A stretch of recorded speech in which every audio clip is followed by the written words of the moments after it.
Just tapping the holes for the y-axis scale. This is a lot easier to do.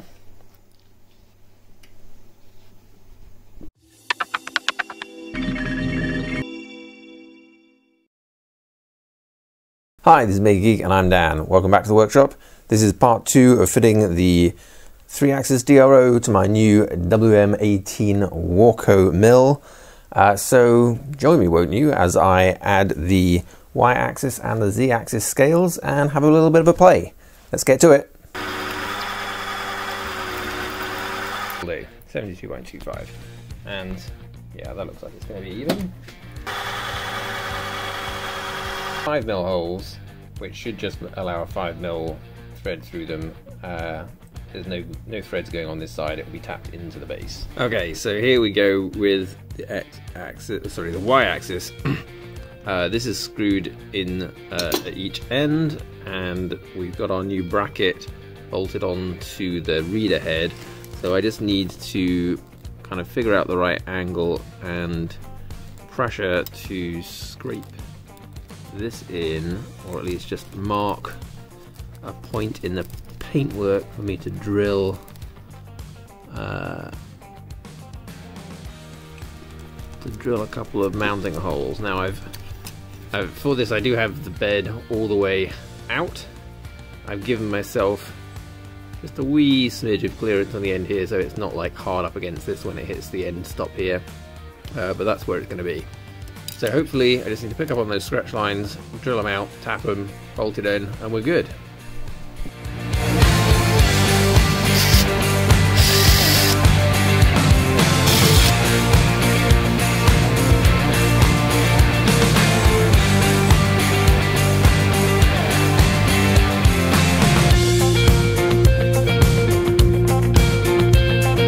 This is the final setup. This is pretty good. You can see just here and at the other end, I ended up putting a couple of little shims in the back because I think maybe there's a slight difference between the table and this parallel, but it ended up just a little tight against here when these were all screwed all the way in.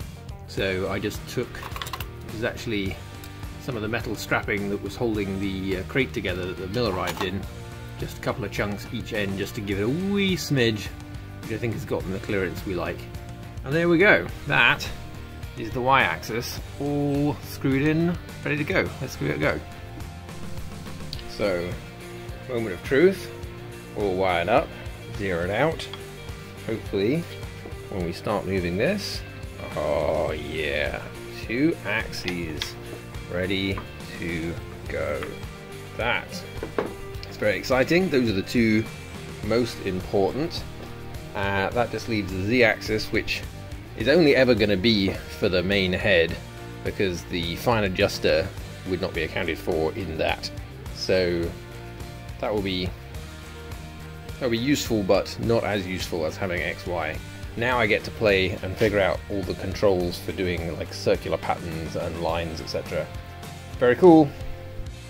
So this is the z-axis, pretty much more of the same. Drill, tap, set. The verticality of this is somewhat important. There's a little bit of flex in here, but it's not too difficult to get this lined up.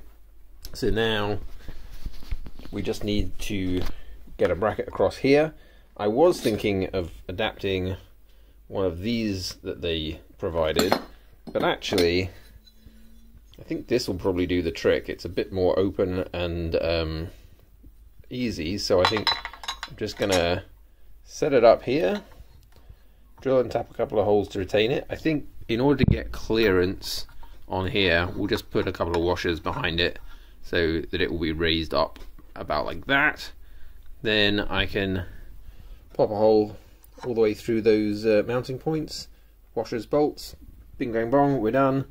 Just need to trim it down to size. So I think I'm gonna drill the holes first just to check the mounting, mark up where I can trim it down to, pop it in the vise and trim that down, and then we should be good with the Z-axis. Yeah,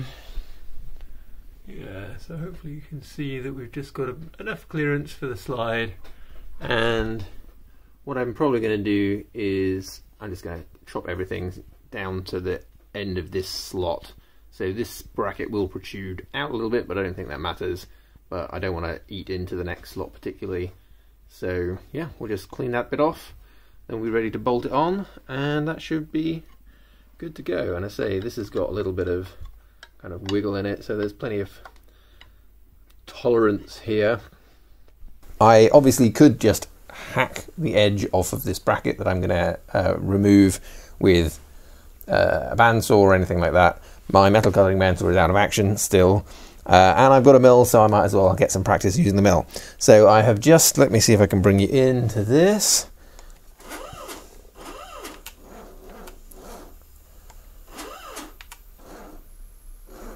Oh. So I got myself a clamping kit. I have a 1, 2, 3 block under here, and I've just mounted the bracket on top of the 1, 2, 3 block to bring it up off the bed, clamped down with the clamping kit, and I've just kind of poor man's clocked in using just the bit along this top edge of the angle, so that I'm reasonably sure that when I cut the edge I'm going to be doing it on a somewhat straight line. Obviously I've checked it so that my cut line is going to be overhanging the end of the 1, 2, 3 block, so I don't cut into that either. And I'm just going to say pretty much take this bracket down to just clean up where the top slot is, just to remove that excess. So I'm going to come to this edge. I have this is a 2 flute 8mm upcut end mill. I believe 2 flutes is good for aluminium, and as from what I understand, it's essentially run it as fast as you can.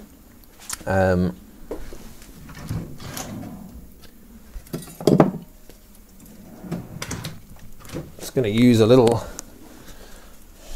WD-40 as a cutting lubricant. Let's put that along the edge. So we're going to take this at pretty much max speed, but I think what I will do is I'll come, if I zero that there, I'll come down. I'm pretty sure this thing would be perfectly happy chewing all the way across this in one pass, but you know, I'm just going to be a little bit cautious.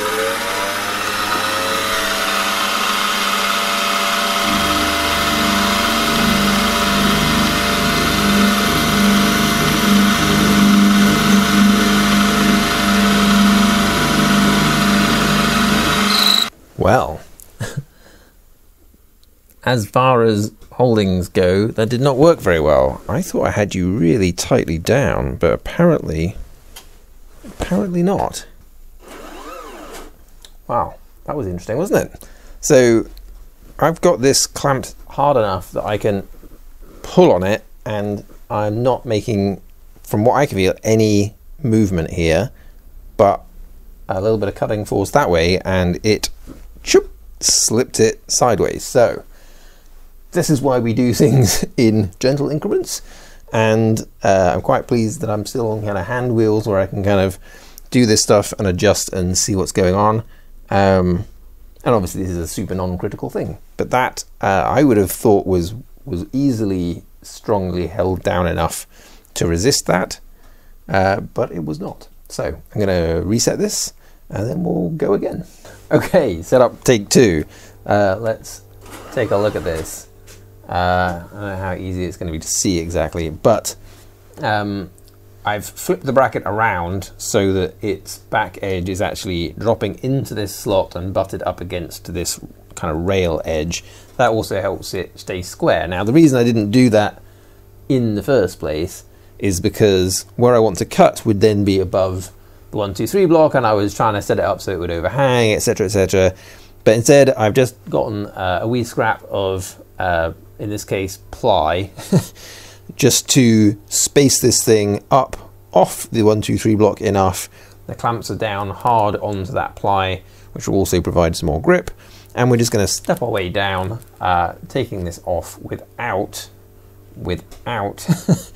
cutting the 1, 2, 3 block, or hopefully without anything slipping. Let's give it a go. So as with last time, we're gonna come down, let's say 2 mil. So yeah, that's basically halfway. We'll lock the quill and we will hit start.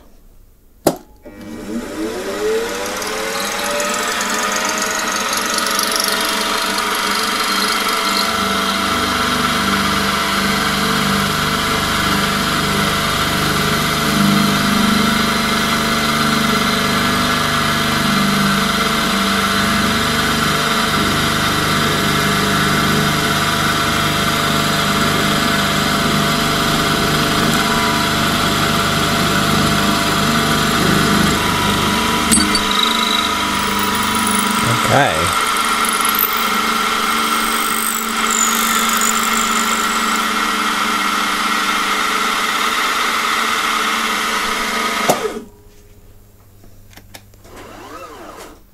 So I think what we learned there is, like as a cutting operation, I should probably maybe have had both sides secured to prevent it from like pinging off. I mean, again, it's not the end of the world. It's just a light piece of aluminium. And we were going quite slowly. But there you go. That has trimmed it to size. This is a way overkill operation for a trivial cut. But I did learn a few things in this first little exercise. So I'm just gonna take this off the mill, slap it on, we'll get the Z connected, and then we'll watch that working, and then we'll be done with the DRO. Let's do that now. Here we go, all fit up. I put a washer on this side, and a washer on this side to hold the bolt, but I basically, because I wanted to create this clearance, I used, again, a wee shim of metal just to set that clearance so this bracket doesn't rub on here, and a washer just to give me a nice tight connection to this, and we are good to go. Right, a little bit of tidying up, but we're all connected, and it works. So, I guess, well, we can see down here, currently at 5, and up is lower and down is larger, which I think makes the most sense to me. That's fine. I wonder if you can flip them even if you did want to. That is something I'll have to worry about at some other time. I'll figure it out. Well, we're all set up with all 3 axes, and I really want to try one of the more advanced DRO features that makes having one of these things really helpful, and that is to try and make an arc. So in theory, obviously with manual milling there's a lot of straight edges and straight corners, and there are various things you can do obviously to make jigs to allow you to kind of rotate things around a pivot point to arc things, but there is a setup on the DRO itself that allows you to do this. So let me just bring you into where I am right now.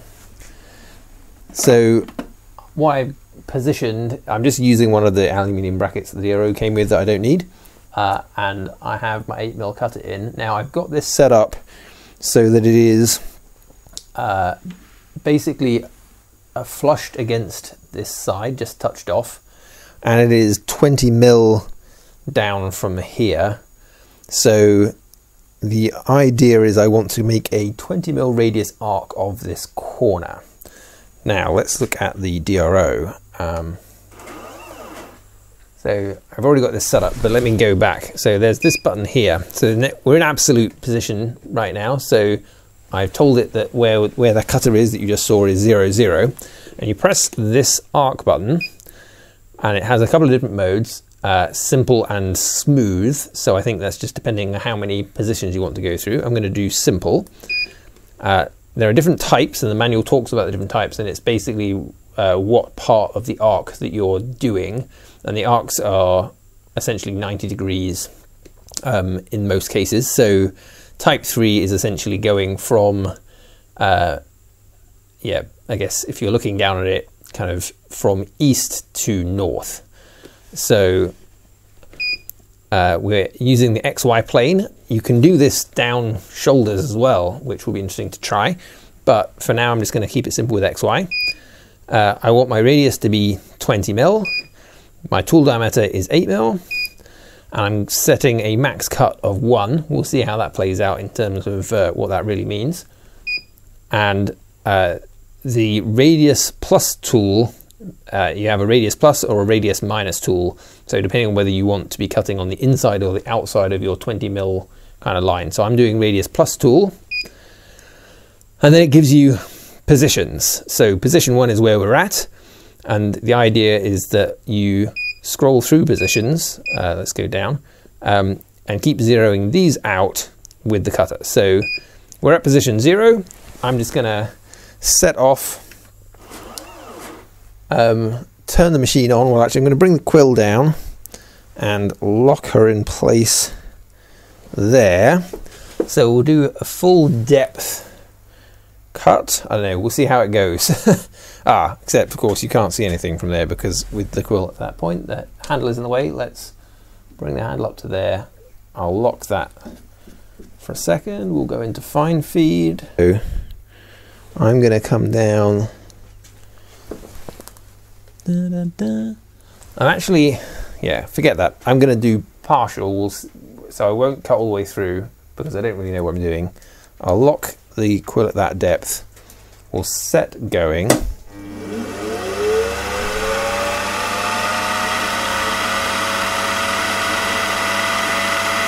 And then we'll see how we go from here.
Wow, that was pretty cool, even though it was very obvious, well, fairly obvious straight away that my assessment of what types do what was wrong.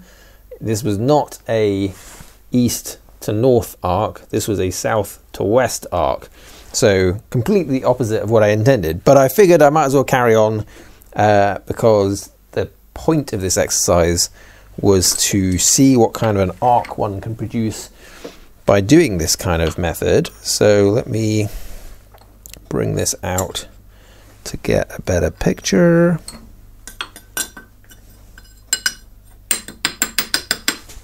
Let's bring you into here. So that, my friends, oh, of course, shiny aluminium is pretty difficult to get a focus on. You just about see. That's actually a pretty, I mean, obviously up close I can see the facets of the move, but that is a nice little 90-degree arc. If that had been on the outside as I intended, that could have been pretty good. Well, there we go. That is the result of getting it right. So I originally chose the wrong arc type, I think because my axes aren't squared the same way, but then I went back and did the one I was expecting to create this radius. You can kind of, let me make that focus, you can see the faceting of the various cuts, including the one where I went in the wrong direction like an idiot, but the overall effect is a pretty decent smooth radius. Like, it would take no time at all to file those facets out. So that is a very cool feature of the DRO. Well, I think that's about it for this video. All three axes up and running, very happy. I've got a project coming in the mail that I'm going to be trying to work on, which is just a pre-canned, they send you kind of a casting and the materials and the instructions and you try and do it. I think that would be really helpful for me to try and learn without having to come up with the designs and everything myself as well. I will obviously be doing my own projects, but that seems like a great place to start. So if you're interested in seeing some of that, don't forget to subscribe and keep checking back. For now though, thanks for watching.